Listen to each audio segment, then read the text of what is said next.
1972 में cadet college Hasan Abdal पहुंचा तो उम्र सिर्फ 12 बरस थी। पहली बार घर से अकेला बाहर रहने का तजर्बा। जब वालिद साहब कॉलेज छोड़कर वापस चले गए तो दिल बैठ रहा था। औरंगजेब विंग अलॉट हुआ था। सामान लेकर लंबे से कमरे में पहुंचा तो 10-12 बच्चे वहां मौजूद थे, सारे यकदम वालदेन से दूर, और फिर यकायक एक अस्करी कॉलेज में जिसकी तरबियत सख्त कोश थी। मेरे बेड के साथ वाला लड़का कुछ ज्यादा परेशान था। हमें इस दिन बूट अलॉट हुए थे। ये भारी भरकम तो थे ही, मगर इनके नीचे लोहे के बटन और एड़ी पर एक आहनी नाल लगी हुई थी।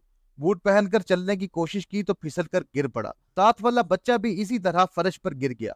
हम दोनों ने एक दूसरे को उठने में मदद नहीं की, खुद खड़े हुए और मेस की जानब चल पड़े। रात के खाने का टाइम था। टेबल पर बैठकर खाना शुरू किया। देखा कि वही लड़का बिल्कुल मेरे सामने बैठा है। प्लेट खाली है और आंखों से आंसू निकलकर प्लेट पर गिर रहे हैं। इसे अपने वालदेन और घर याद आ रहा था। मेरा नाम खालिद महमूद है, बहावलपुर से आया हूँ। वापसी पर खालिद से कोई बात नहीं हुई। 8वीं जमात की क्लासें शुरू हुई तो भरपूर पढ़ाई शुरू हो गई। खालिद बड़ी मेहनत से पढ़ता था, मगर दिन के एक हिस्से में वो रजिस्टर उठाता था और अपने वालिद मोहतरम के लिए लंबे लंबे खत लिखता रहता था। इल्तिजा सिर्फ एक कि मुझे इस कॉलेज से वापस बुलाओ, मैं यहाँ नहीं रहना चाहता। वालिद साहब महकमा तालीम से वाबस्ता थे, घबरा कर भाग आए।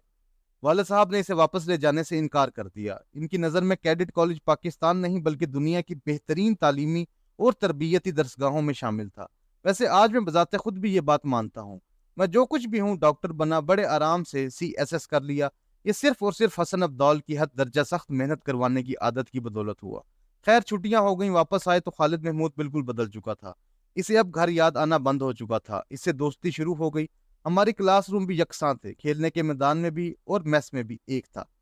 अब एक ऐसा वाकया हुआ जिसने खालिद महमूद का नाम पूरी जिंदगी के लिए तब्दील कर दिया। अंग्रेजी जुबान के लेक्चरर शफकत साहब ने खालिद महमूद को किसी अंग्रेजी ड्रामे की निस्बत से चार्ली कहना शुरू कर दिया।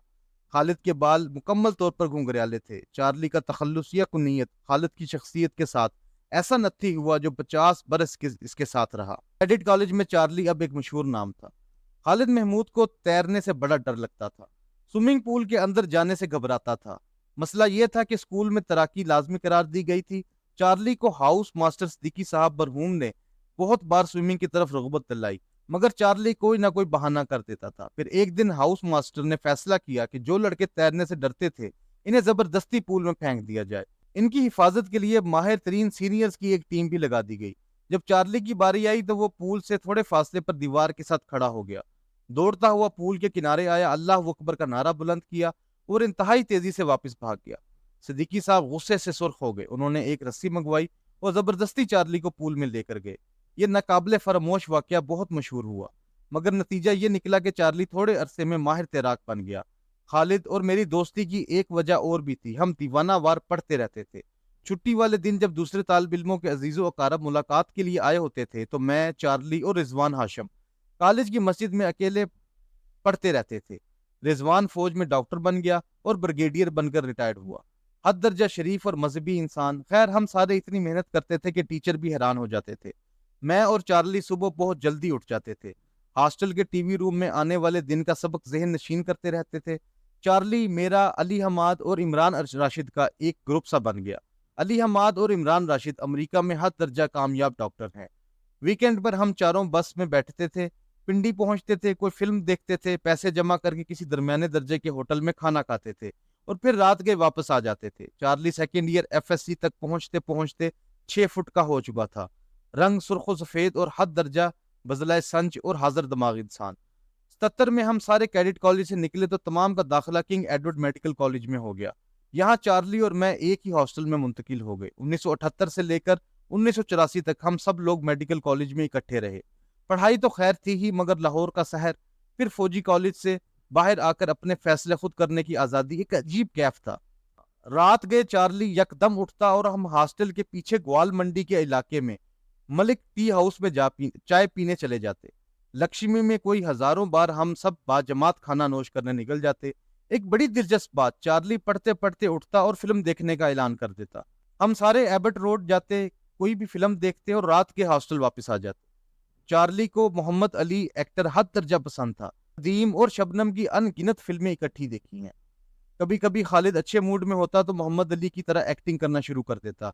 हर तरफ कहकहों का तूफान बर्पा हो जाता। 1984 में CSS करके میں سول سروس کے خاردار میدان میں چلا گیا۔ چارلی پنجاب حکومت کے انتقال خون کے محکمہ میں ملازم ہو گیا۔ لاہور میں تو ملاقات رہتی تھی، مگر پھر مصروفیات زندگی نے آن دبوچا، ملاقاتیں انتہائی کم ہو گئیں، مگر ایک دوسرے کی خیریت باہم دوستوں سے معلوم ہوتی رہی۔ خالد زندگی میں ایک حادثے سے نکل کر دوسرے حادثے کا شکار ہوتا چلا گیا، پھر بہاولپور واپس چلا گیا۔ چند سال پہلے جب واپس لاہور آیا تو اسے دیکھ کر حیران رہ گیا۔ وہ ہر وقت سگریٹ پیتا رہتا تھا، صحت غیر معمولی طور پر گر چکی تھی۔ لاہور میں ایک ہاسٹل میں رہنا شروع کر دیا۔ خیر، اس سے ہر وقت رابطہ رہتا ہی تھا۔ اس کی صحت دن بدن گرتی چلی گئی۔ کچھ دن پہلے فون پر کہنے لگا، ہمارے حکمرانوں کی اکثریت ان پڑھ ہے، انہیں ونسٹن چرچل، جواہر لال نہرو اور ذوالفقار علی بھٹو کی سوانح عمریاں پڑھنی چاہیے، شاید آداب حکمرانی آ جائیں۔ اس کا مطالعہ اور مشاہدہ کمال کا تھا۔ ٹھیک 3 دن پہلے اطلاع آئی کہ چارلی فوت ہو گیا۔ سانس کی بیماری اسے لے بیٹھی۔ کل صبح اسے سپرد خاک کر دیا گیا۔ میں 2 دن سے ذہنی طور پر منجمد بیٹھا ہوں کہ بہترین دوست کی آواز اب کبھی نہ سن پاؤں گا، کبھی ملاقات نہ ہو سکے گی۔ اس کے بعد میں زیادہ تنہا ہو گیا ہوں۔